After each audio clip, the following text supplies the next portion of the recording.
What do you want? Who are you? Bloody hell. Not another ghost. Leave me alone. I swear if you don't leave me alone, I'll kill you.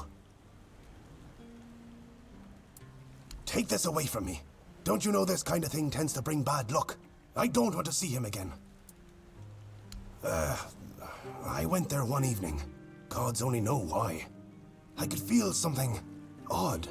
Like I had Kendall thrashing around in my head already, calling to me.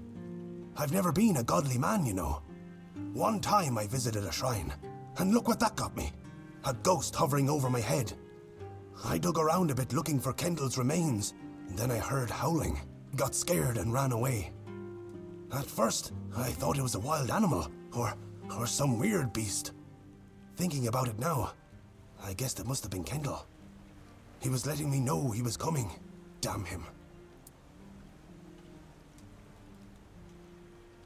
All right, I went there. And Kendall didn't say a thing about a burial at sea. All he said was that he won't know peace until he takes me with him to the underworld. I may be old, but I don't want to go there yet. The idea terrifies me. Now I see what he's up to. He's using you to remind me of his threat.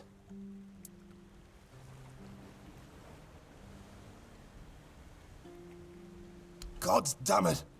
We set our friend up. Don't you understand?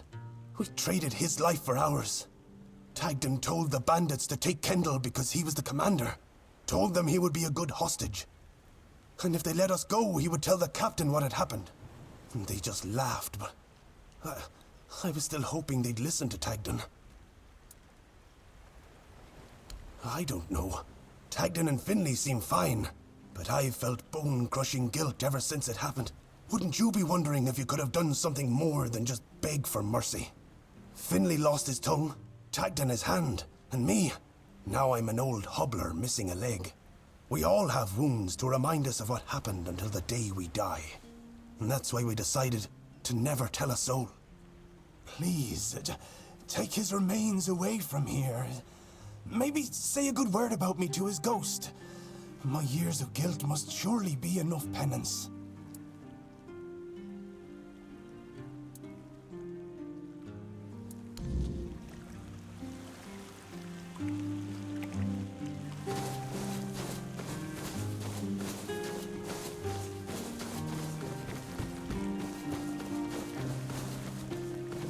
Buy something or bugger off. Unless you've already bought from Orla. Then just bugger off.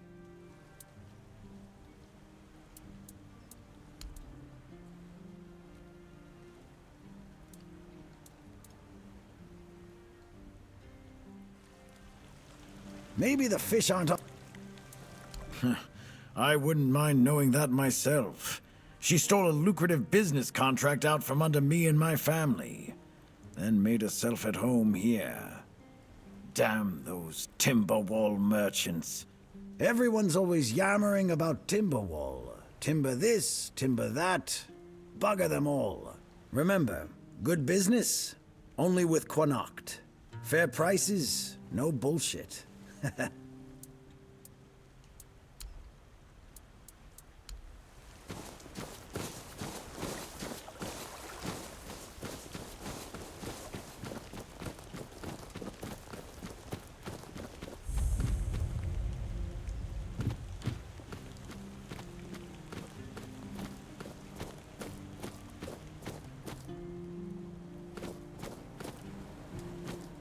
Bloody hell, look at this! The whole place is in a shambles. Bunch of decrepit old coots. They do nothing but shuffle around, stare at walls, and sleep under leaking roofs. Can't even hammer a nail properly. I'm telling you, if I was still working here, this place wouldn't be falling apart. Ah, but I'm not. Ah, shite. I can't even stand to look at it, let alone live here. And who are you? What you want? You another one of Durar's freeloaders? What do you take me for? A senile old idiot? I know that my boy keeps sending all of you little pissants to snoop around his old man. Oh, how worried he must be. Ho ho. How did you all get it into your stupid heads that I am ill, huh? That's bullshit. Everyone's going on about how old Gabon's gonna keel over any time soon. And me? Still here, ain't I? Arseholes. I'm old enough to know what I'm talking about. I served my time. I've lived my life. And now you can all kiss my arse. So there. Oh, I swear, each one's dumber than the last. Listen, they wanted Heber, that healer from the keep, to come here. He did. They wanted him to look me over. He did. Then he just threw up his hands, mumbled something to himself, and that was it. Hell, I should have been an healer. Wouldn't mind going around being a pain in everyone's arse for a living. These herbs. No idea what they're for. Heber said he doesn't know what's wrong with me. So there's no illness. I'm fit as a fiddle. Good thing that at least the one guy who hangs around, Finley's the name, doesn't nag me all the time. Why the sudden interest? Maybe if you bring me a drink, I'll humor you. Then you can kiss my... Why all the poking around?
Who are you?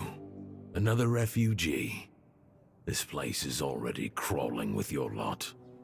It's like a Camelosian privy after a feast. In my day, you only saw old familiar faces round here. And maybe we didn't all love each other, but a local is a local. It was easier to share with others, even when you didn't have much. That's so. Fine.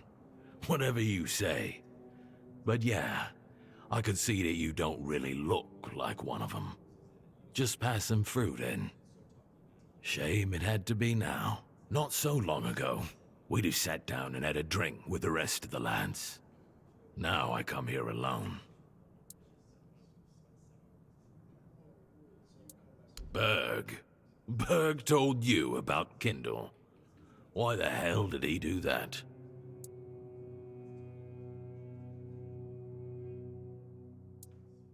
What?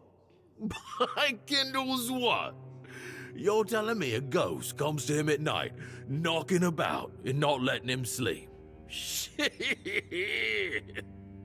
I sure wasn't expecting that. Hell, if you ask me, that entire thing was done and dusted long ago.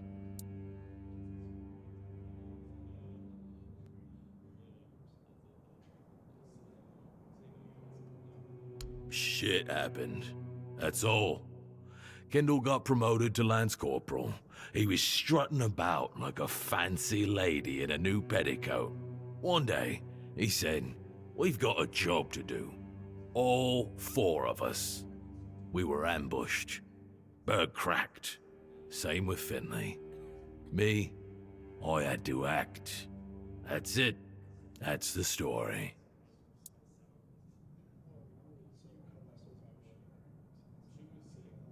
Listen, kid. You better stop talking out of your ass. You weren't there. And I was. And Berg Finley too. I saved our lives.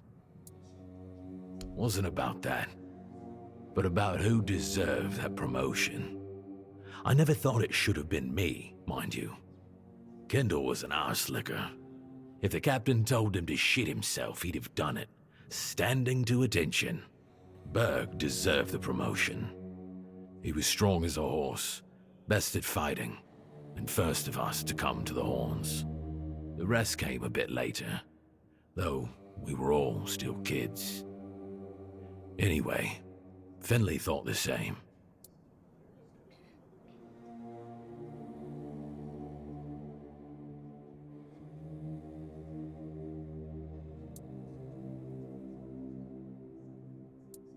That's all bogus. You can't scare me with shitty ghost stories. If Kendall ever appeared to me, I'd give him an earful, damn it. You asking me?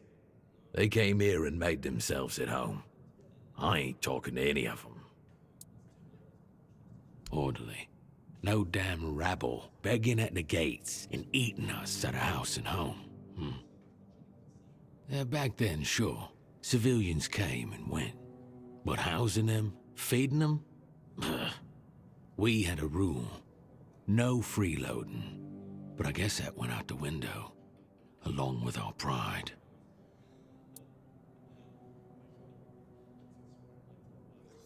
You watch your damn mouth. We did everything we could. I've said it before. We need a whole damn army to keep this region in check. And besides, how do you know these leeches are even telling the truth? Every village wiped out. Just like that? Give me a break. I don't want to talk about it anymore. It used to mean something to be a keeper. You could come in off the streets and keepers would make a man out of you. Now, bunch of spoiled lordlings sold off to Brandon by their daddies for a bag of gold. Treated like they're made of glass. Soft. Weak. The lot of them. What's there to be proud of?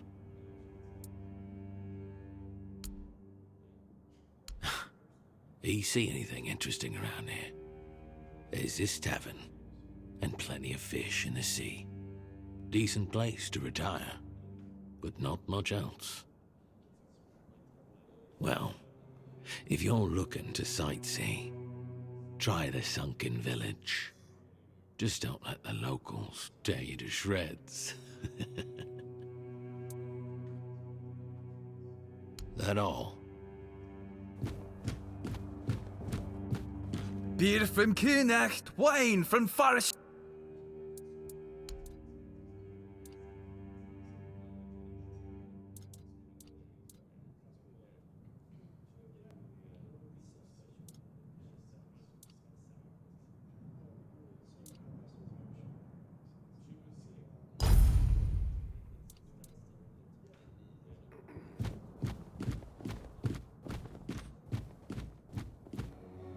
Excuse me, could you get me a clean glass?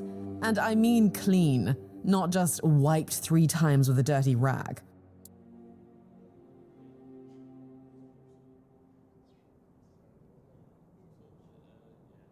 I'm not sure. I don't mean to say that you peasants all look the same, but you have to understand it's quite difficult for people like me to tell anyone apart in this dreariness. Especially since there seems to be so many people like you here. I thought the South was supposed to be more secluded. My name is Alyssa Murray, and I'm here with my husband, a very important cloth merchant. Not to brag, but we are rather prominent. I am famed amongst... Thank you. I designed it myself. I wanted to blend in with the people of the South. The savage tribes, the brave lightkeepers. Give it a few weeks and everyone here will be trying to copy me. It happens in Camelot all the time. It's almost insane. Well, my Duncan is here on business, of course. A very important contract with the Lightkeepers.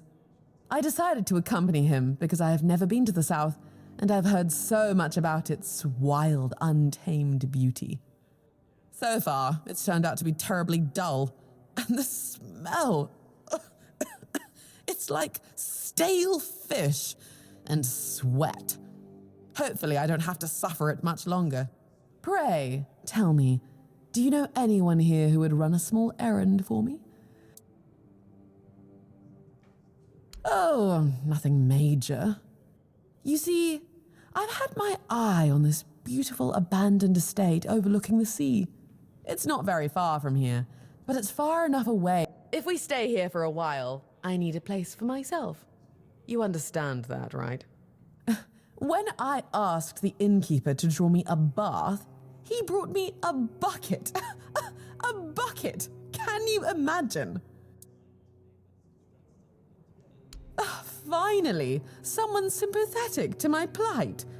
He told me to deal with it. Can you believe? Well, what he doesn't know can't hurt him, can it?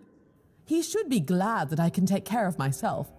I'm not like the other high-born women, sitting around waiting to be handed everything on a silver platter. And besides, he knows better than to say no to me. Fine. The problem is that the manor appears to have some occupants, not legal ones, mind you, who need to be evicted. Forcibly, if there's no other way. You'll do it for me, won't you, dear? Splendid. I can't wait to start decorating. Maybe something nautical, to go with the sound of the waves crashing on the cliffs? Or do you think that's a trifle trite?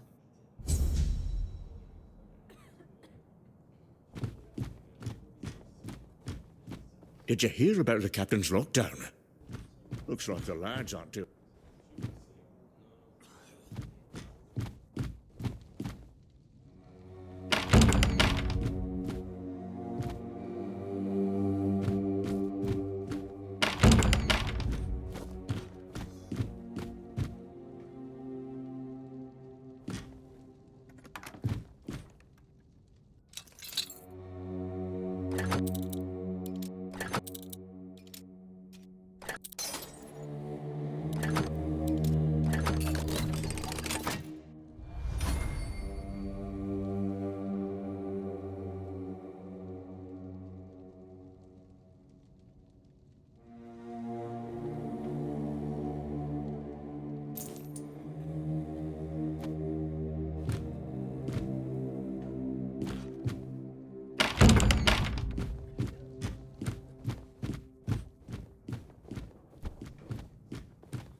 Berg, some friend he was, got me real good. Tadgan and Finley also did their part. Tadgan goaded those bandits quite nicely, so they killed me, but not them. But Berg, he was the reason it all fell apart. Damn bastard. Why should I stop haunting him? Out of pity? Nah, he deserves it.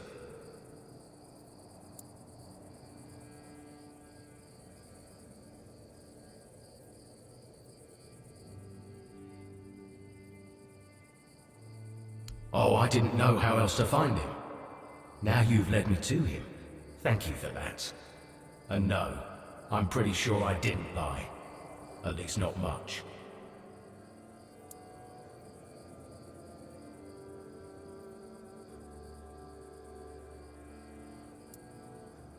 Oh, I can get angry too. Let me see how that works out for you.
That's a question better suited for Merlin if he was still around. I always thought it was where his druids got drunk and danced naked in the moonlight. He was terribly offended when I said that. Gave me an entire lecture about the delicate balance of life and death, how they are intertwined within nature.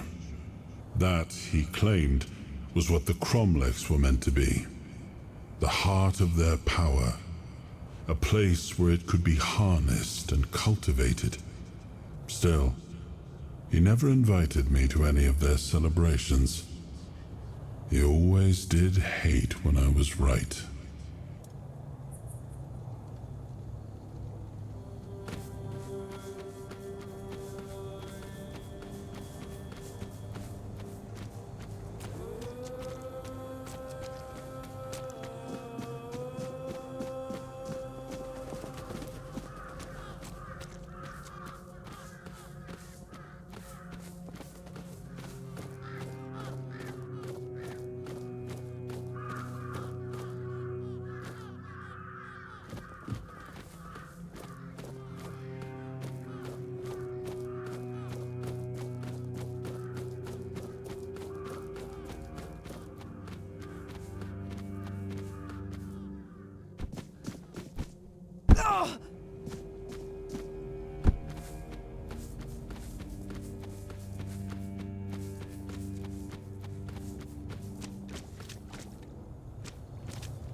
What's that noise?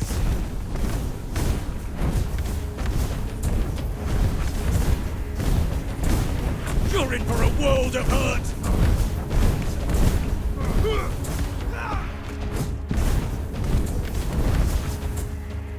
We'll make short work of you!